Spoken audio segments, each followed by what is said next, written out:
Namaste. Let me share a fable with you, for stories are ways of immortalizing messages. Two monks, Yesmi and Nomi, are returning back to the monastery after a day of teaching in the nearby village. They were just about to cross the river when they hear a woman crying. Yesmi walks up to her and asks her what was troubling her.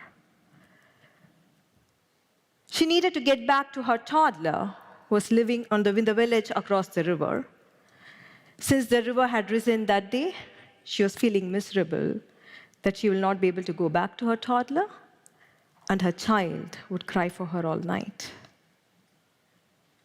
On hearing her, Yesmi volunteers to help her. He carries her across the river and drops her on the other side. And they continue with their walk. About half an hour into the walk, Nomi, in a very agitated tone, speaks up.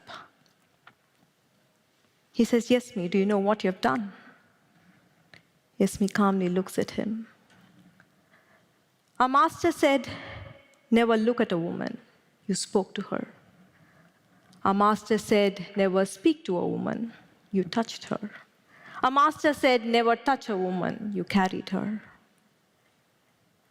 Yesmi calmly looks at Nomi and says, "Yes, that is true, but I have dropped her half an hour ago. It is you who still carrying her."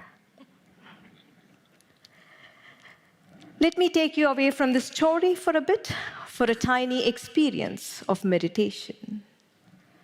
Please close your eyes.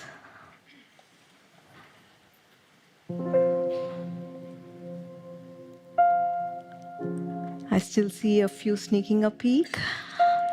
It is safe to close your eyes. Inhale and exhale deep and slow. With every exhale, raise the edges of your lips into a gentle smile. Inhale. Exhale. Inhale. Exhale. Inhale. Exhale. Broaden your smile.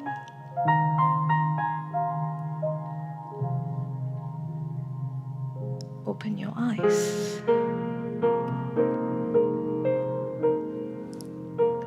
Do you recognize that with a little attention to your breath and a smile to your face, you're more calm and more present? The power to peace is always within you. Let us get back to our story. Yesmi and Nomi represent two states of being. Fundamentally, every one of us live only in two states. One is a stressful state. The other is a no-stress state. We call this no-stress state a beautiful state, for that is how life feels when you live free of stress. Generally, stress refers to tension, but anger, fear, hurt, loneliness, frustration are all stressful states, aren't they? Beautiful state is a state of connection, joy, love, compassion, vitality, and passion. If you're not in a beautiful state, your default state is stress.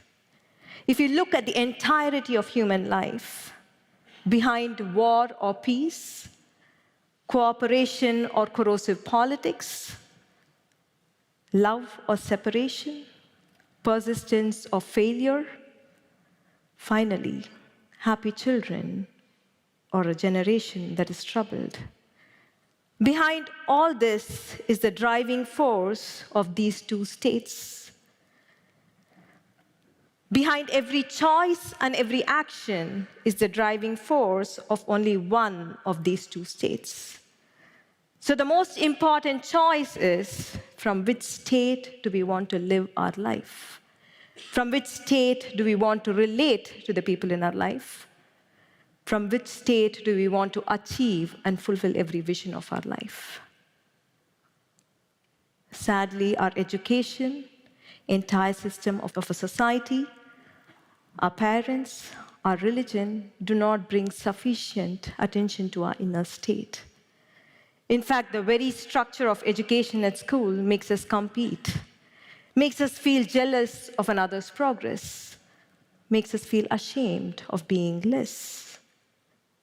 It is a total compromise on the essence of being human. Let us get back to our story again. Yes, me represents the beautiful state, and no me represents the stressful state. No me has created a problem in his mind and is paralyzed with it. Yes, me solves a problem of a fellow human being and continues with his peaceful walk. No me is agitated before the event, during the event, and after the event. And his thinking becomes incredibly stupid and complicated because of his inner agitation. Yes, me, while in action, is fully present, and once the action is complete, his departure from the situation too is total. In a beautiful state, there is no compulsive rumination of the past or anxiety over the future. It is a state where you experience inner simplicity and the brilliance of an uncluttered mind.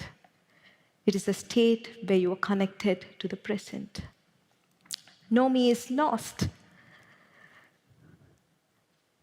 In a stressful state, you're lost. You're disconnected from the others. You might be amidst people, but yet feel lonely. Yes, me is different. He's connected to the lady's plight. He helps her. He understands Nomi's distress and tries to help him out with a wise remark. In a beautiful state, you're powerful enough to help yourself and help others around you. You're outright intelligent, and your actions are decisive and powerful. Let us observe Nomi a little longer. Anger and confusion have mounted over his ideals of duty and virtue.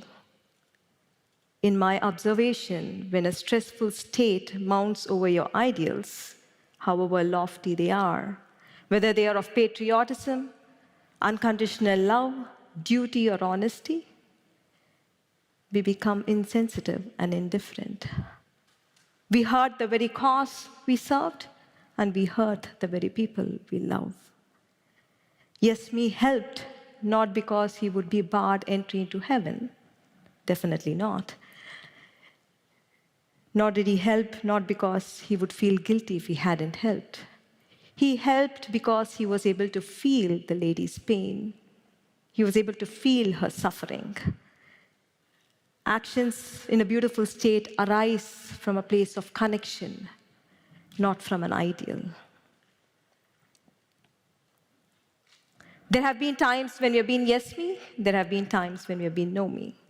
We have lived in stress and disconnection and caused greater confusion in our own lives and lives of people around us.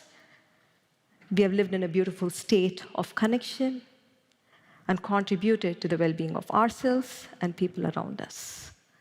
War, division, and conflict of every form can only end when more and more of us live in a beautiful state. So the big question is, how do we break free of our habitual negative bias of our brain towards stressful state? If pressure is going to be a part of life, how do we live life without being bogged down by stress? How do we address numerous challenges of our life living in a beautiful state? There are 3 well-trodden paths people usually take. 1, we live in stressful states and plummet into hurting inner states. 2, we try to escape stress. We try to achieve a temporary dopamine high. However, when the dopamine plateaus, we are left feeling emotionally dry and empty. 3, we try replacing inconvenient beliefs, stories, and ideas into more convenient ones. The problem, however, is none of these 3 paths have the power to get you off the gravitational pull of suffering or long-term stress. And we succumb back into the vortex of habitual stressful emotions.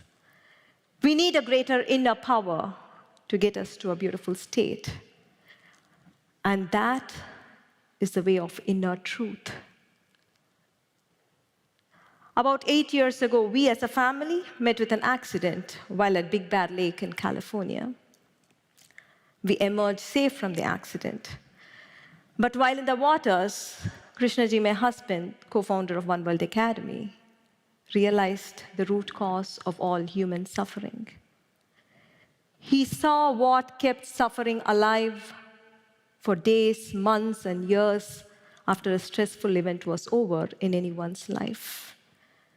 Past and present circumstances, other people and their behavior can trigger stress in us, but they do not keep us chained in our unhappiness. While in the waters, he saw the true reason for humanity's suffering.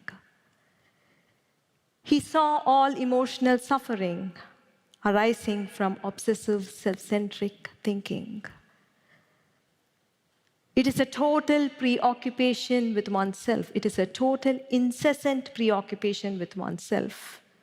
And it is this preoccupation that separates you from the other. It is this preoccupation that is responsible for war, conflict, and division of every kind that we see in the world today. This truth can be inconvenient for us. But if we can observe our emotional suffering in the light of this insight, then this truth can liberate us. This truth can set us free. In suffering, in unhappiness, in stressful states, you're preoccupied with yourself. We are preoccupied with injustice done to us. We are preoccupied with pleasure that was denied us. We are preoccupied with opportunities that did not come our way. We are preoccupied with love that was withheld from us. It is a total preoccupation with oneself. And in this state, we are not concerned with finding solutions to the problem at hand. For the entire thinking is only me, me, me, me, and me. That is all we think in unhappiness. Let us observe Nomi in the light of this insight. Throughout the story, he's preoccupied. He's preoccupied with his rightness. He's preoccupied with his guilt at having allowed a wrong to happen. He's not concerned about the situation, nor is he concerned about the lady and her son, nor his friend. He's constantly justifying within himself that he was right in ignoring the suffering woman, and that he was great in following the rules. Realizing that all lingering in suffering is a total preoccupation with oneself, it is an obsessive, self-centric thinking, is the most powerful antidote for any form of suffering that could have gripped you.